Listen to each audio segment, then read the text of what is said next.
নিশ্চিত, আমি একদম নিশ্চিত করে বলতে পারি এই তিনটে সিস্টেম পরিবর্তন করলে আগামী কয়েকদিনের মধ্যে অধিকাংশ শিক্ষকরা শিক্ষার্থী বান্ধব হয়ে যাবেন। হ্যালো, আসসালামু আলাইকুম। পুরো বাংলাদেশ সংস্কার হচ্ছে, ঠিক তেমনই বেগম রোকেয়া বিশ্ববিদ্যালয়েরও সংস্কার দরকার।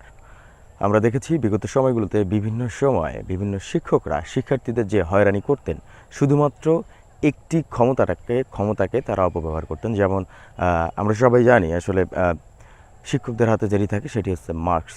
এমন অনেক শিক্ষার্থী রয়েছে যারা বিভিন্ন সময় বিভিন্ন শিক্ষকের দ্বারা কিন্তু নির্যাতিত হয়েছে শুধুমাত্র এই মার্কিংয়ের কারণে। আমরা এর আগে এই ঘটনাগুলো আমরা কয়েকবার দেখেছি। বিভিন্ন শিক্ষার্থীকে হয়রানিমূলক ফেল করে দেওয়া হয়েছে, ড্রপডাউনের ব্যবস্থা করানো হয়েছে শুধুমাত্র এই মার্কিং, অর্থাৎ শিক্ষকরা প্রতিহিংসা করে। তো যেহেতু সারা বাংলাদেশ এখন সংস্কার হচ্ছে, আমরা চাই বেগম রোকেয়া বিশ্ববিদ্যালয়ের কিছু কিছু জিনিস সংস্কার হোক, যাতে শিক্ষার্থীরা নিরাপদে এবং নির্বিঘ্নে এখানকার শিক্ষা কার্যক্রম শেষ করতে পারে।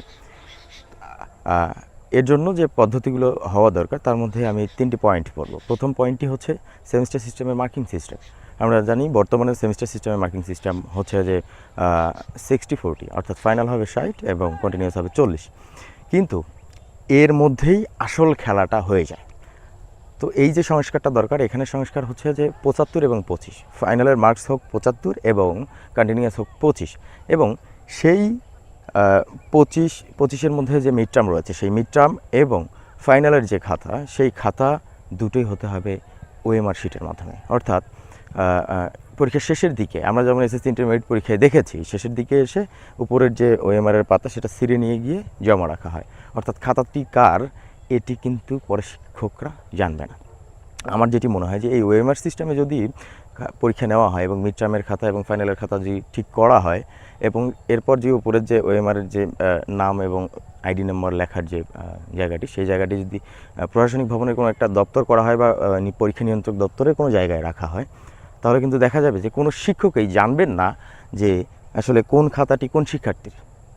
কোনো শিক্ষক কিন্তু হয়রানিমূলক যে আগের যেগুলো আমরা দেখেছিলাম ফেল করিয়ে দেওয়া, বা এখন পর্যন্ত আমরা দেখেছি শিক্ষকরা সবচেয়ে বেশি আসলে আমি বলবো যে পাওয়ার খাটানোর যে ব্যাপারটা থাকে সেটি হচ্ছে মার্কসের জন্য।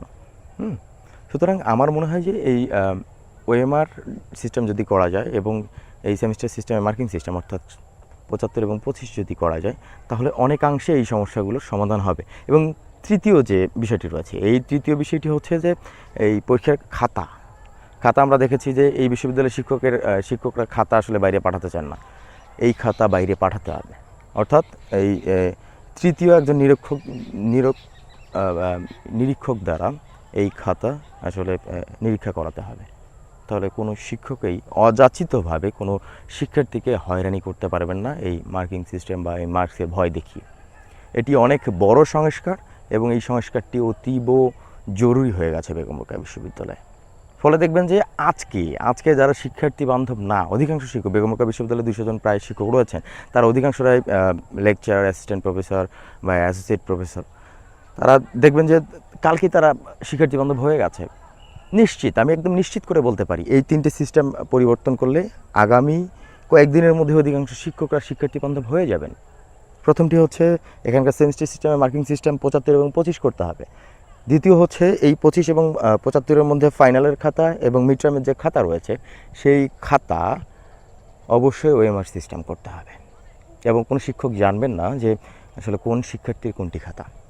এবং তৃতীয় সেটি হচ্ছে যে একজন বাইরের কোনো বিশ্ববিদ্যালয়ে পাঠিয়ে সেটিকে একজন নিরীক্ষক দ্বারা নিরীক্ষা করে নিয়ে আসা।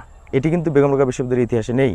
এটি যদি নতুন করে চালু করা যায়, ফলে তারপর কিন্তু দেখা যাবে যে কোনো শিক্ষকই চাইলেই কোনো শিক্ষার্থীর উপর জুলুম করতে পারবেন না, এবং খুব দ্রুত সময়ের মধ্যে সকল শিক্ষক শিক্ষার্থী বান্ধব হয়ে যাবে। তো দেখা হচ্ছে অন্য কোনো ভিডিওতে। আমরা বেগম রোকেয়া বিশ্ববিদ্যালয়ে সংস্কার করতে চাই, সংস্কার নিয়েই কথা বলছি। দেখা হবে অন্য কোনো ভিডিওতে এই সংস্কার নিয়ে। আল্লাহ হাফেজ।